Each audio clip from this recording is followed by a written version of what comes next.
Hello, I'm Brandon Williams, and this is Block 75.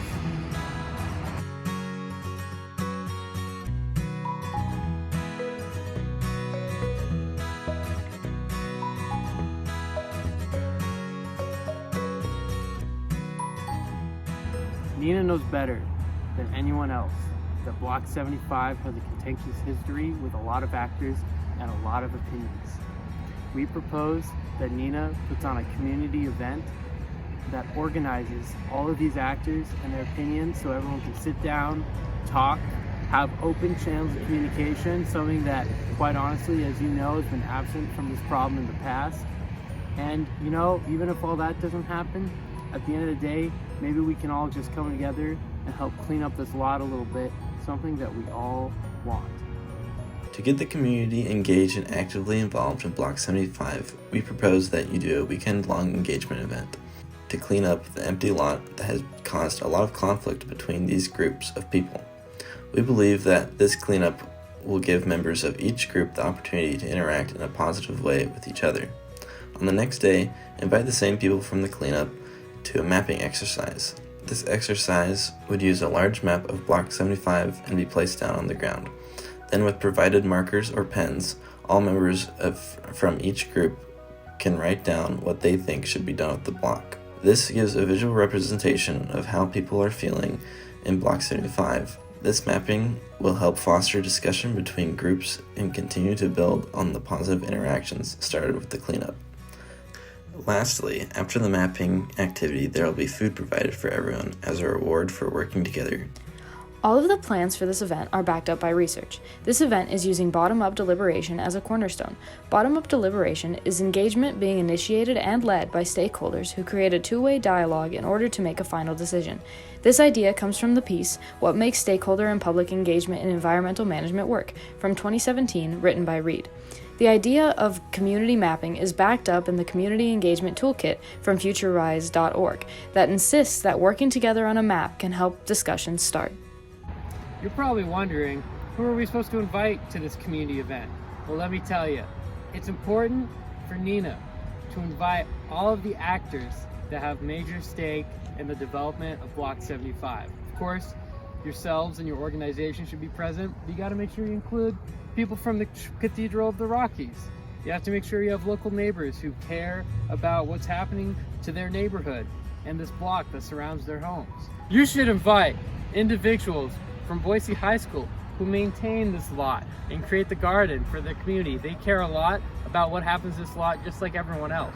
You might be thinking, well, maybe we should invite community officials or people from local city government. Those people are also very important, but for this initial phase and just deciding what we want to happen to this block, we feel that it's very important that you only invite the groups that are directly affected by this right now.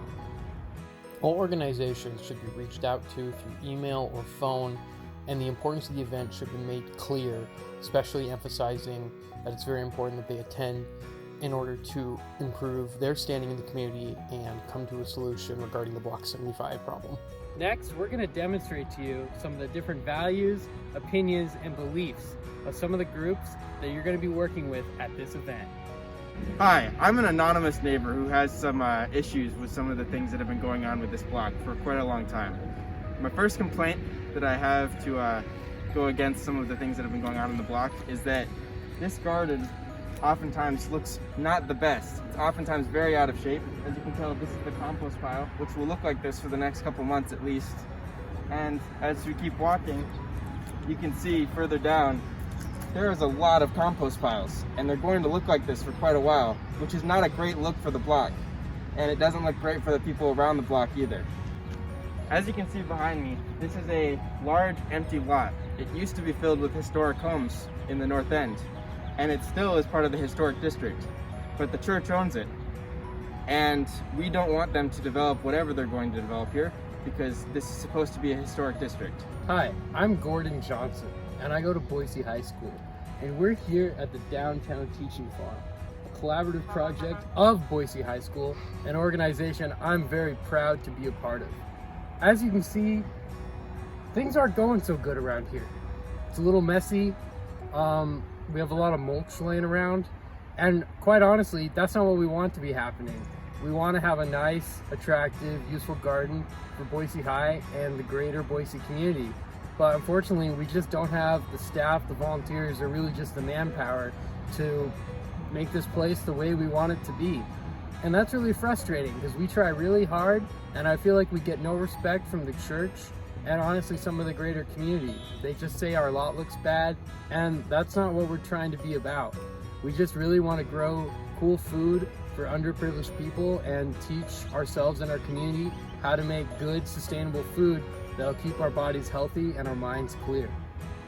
Hello, I'm a churchgoer at the Cathedral of the Rockies, and one of the main goals of the church for this block is to create affordable housing. With the influx of people coming to the Boise area, it's becoming increasingly important to create affordable housing for the people moving in here, and the church would like to support that goal of theirs. This project has a lot of parts, and in order to achieve all these parts, we need a lot of materials. Assuming a budget of $5,000, we've compiled a list of some of the things that you might need and how much each of them might cost. For the budget, the most expensive part by far is the catering services and our food truck.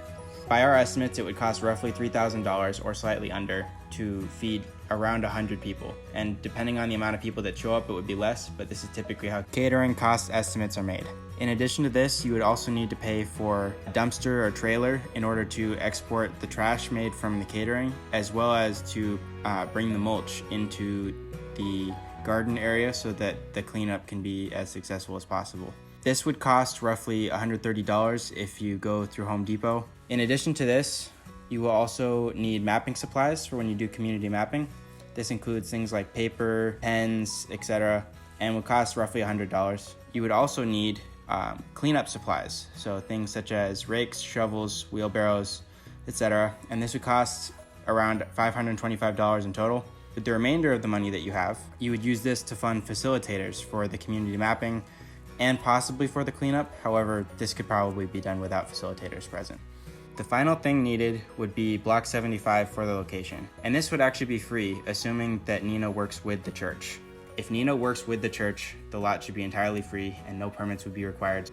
This project will be evaluated primarily based upon the handed out stakeholder survey and the criticisms presented in it that we will hand out after the engagement event.